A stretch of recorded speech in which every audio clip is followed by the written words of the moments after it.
Good morning, everyone. I've decided I've had a trying day, and I'd like to speak to you in comfort. Sure, I'm lucky. I'm in air conditioning, and this is my home. And right now, it's easy for me to speak. And there are so many people I wish had the luxury of the air conditioning that I have. Because even with it, I'm still feeling hot from the other days that I was out. And so I can only imagine what the farmers are feeling, the people who are picking our food and crops are feeling, and the people who are building our buildings are feeling. Because it is hot. And it is too hot for many industries to function without flexible hours. I remember once when I was at Ford Motor Company and we were thinking of shutting down the plant. It must have been 135 degrees by the paint oven. And so we debated whether or not we should really shut down the assembly plant. So you can imagine if we were doing this in the 70s and we've let climate crises continue for the last 30, 40 years, it's only gotten worse, everyone. We're worried about Chicago facing the same kind of problems Florida will be facing. Louisiana has already faced. And I understand Houston is probably going to face them also. So we need the infrastructure bills to be passed, and we need them now. And we need the child care bills to be passed as well. I understand that a lot of middle class families will be receiving checks by direct deposit, because they're linked up to the IRS system. And I'm happy because I know that food, childcare, most services have increased. Do I think the inflation is permanent? I really don't. I think it is temporary because we turned on a switch and we said, okay, everyone can go back to work. But I know here in New York that hasn't happened. And the yellow cabs are still not back on the streets. And if you don't want to use public transportation, Uber is around at a cost. But basically, New York is pretty quiet.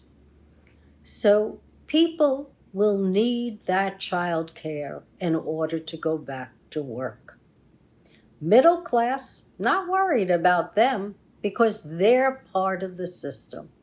I am concerned, as Benjamin Applebaum pointed out this morning in the New York Times, that those people who really need the cash to survive, the single mothers who are really poor, they need that money so that they can afford transportation and they can afford the child care that's required for them to work. Why else would people not be going back to work? A, they still need a living wage.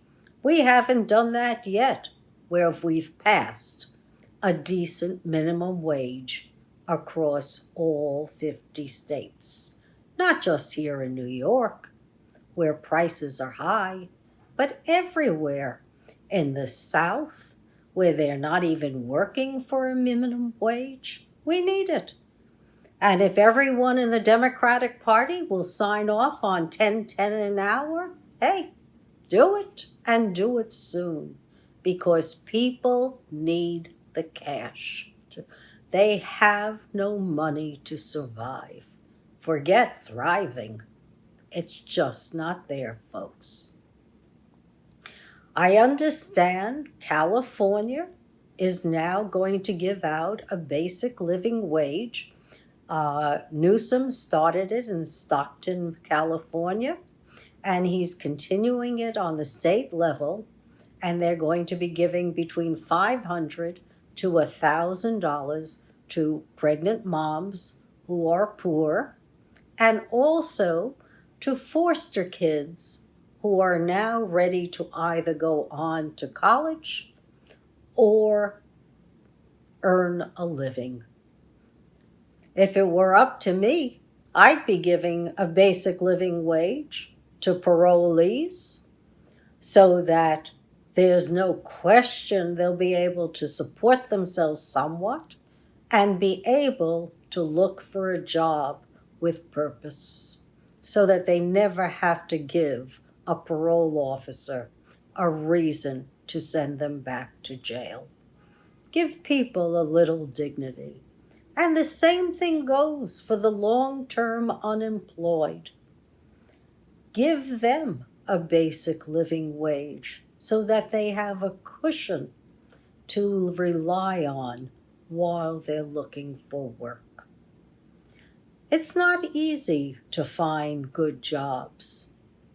The jobs that are really needed in so many of the professions. I know IT professionals have been left out of the job market for years, and yet we need critical infrastructure to be secure.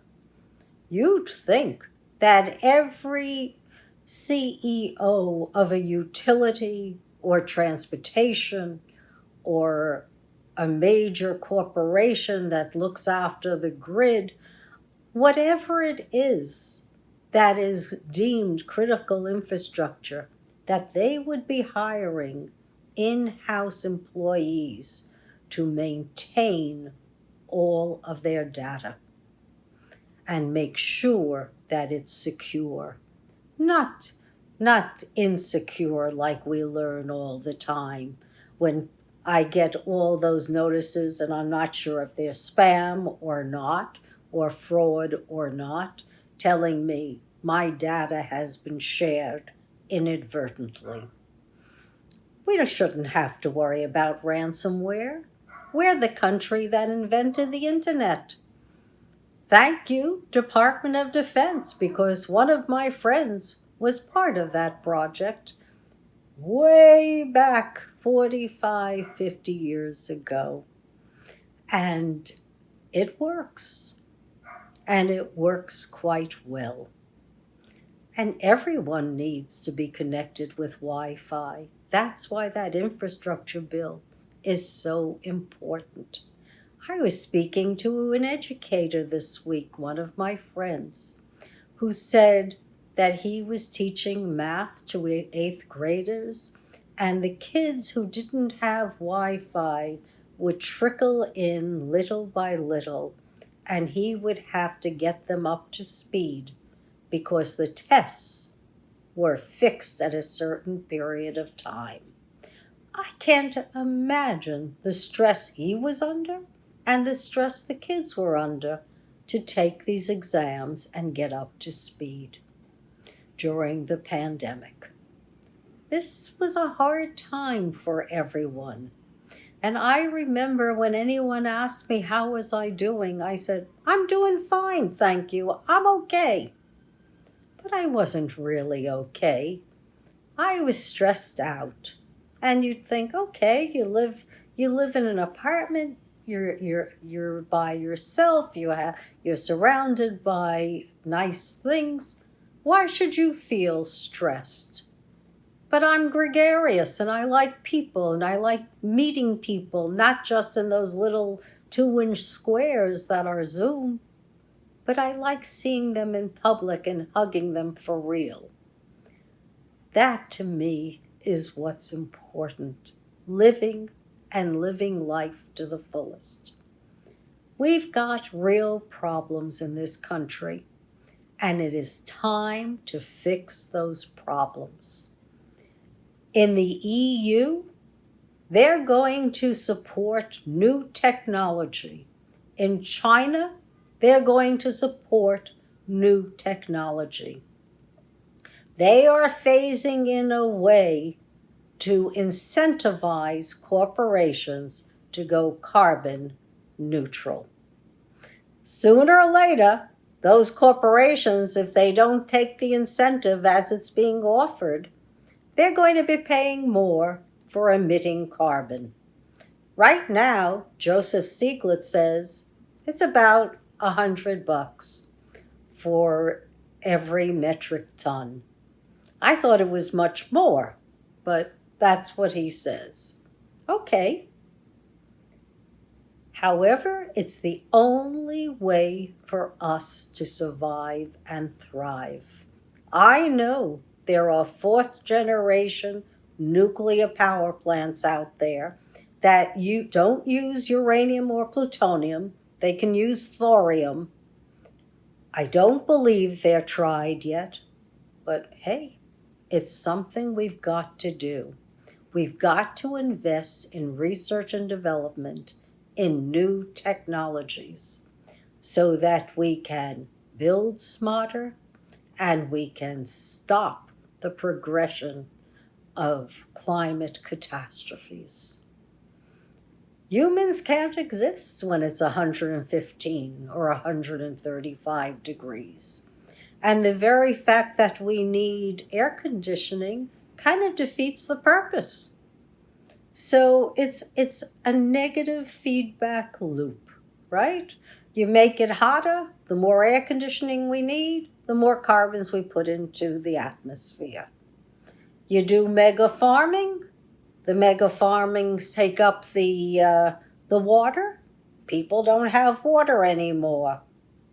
And they're putting more gases into the atmosphere.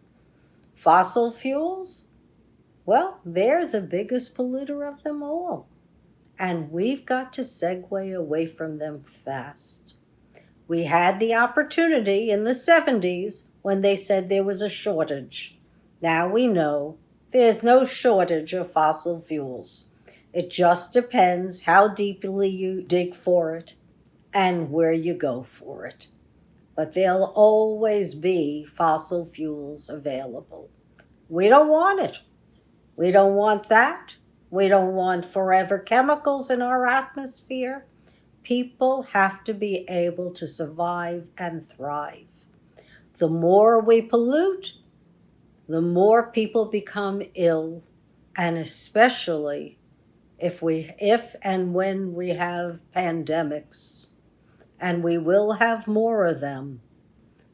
People with comorbidities, that means that they are either obese, they have asthma, they have COPD, they have emphysema, they've got diabetes, whatever that is that ails humans, it will make them less able to survive that virus that is coming down our way next. So we've got to stop and think and decide, do we want to make that giant leap forward so that we can protect our children and our grandchildren? Or really, do we want to just say, it's beyond us all and we're going to go extinct? I don't think so, folks. Americans have been known for our can-do spirit. We can do anything. And if we set our minds to it, we can conquer all of these climate crises.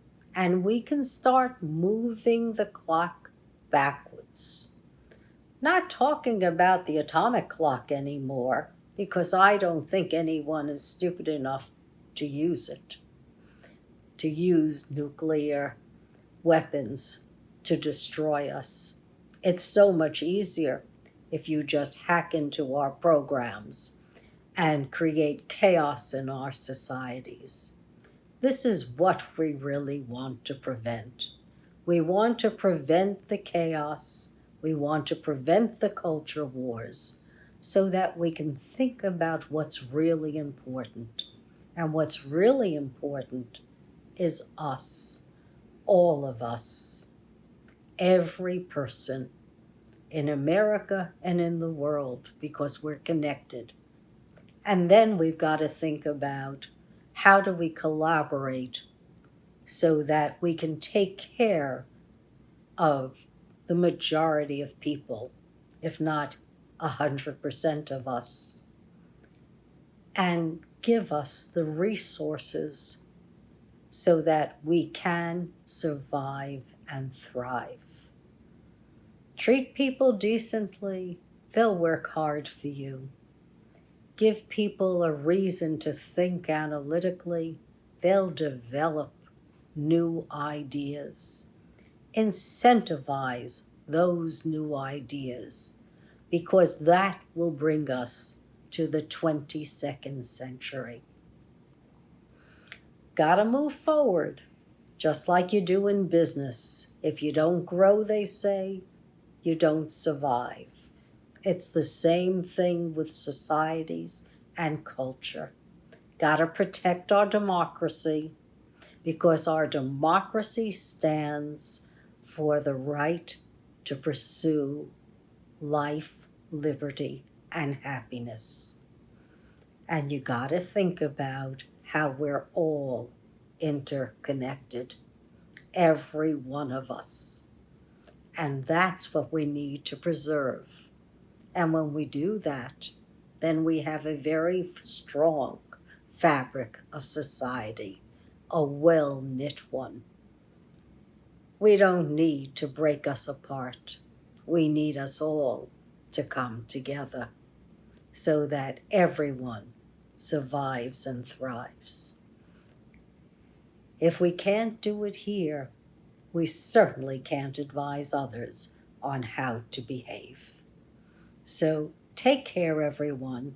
It's been my pleasure to speak with you, and I hope to see you again next week. I'm not going to say you can bet on it, because I already know. That's hubris. But if I'm alive and ticking, I'll see you next week. And that you can bet on. Take care and have a blessed day. And think how you're connected to your families and your community. We're not alone. As Hemingway said, no man is an island. We're all connected. And that's right. That's appropriate.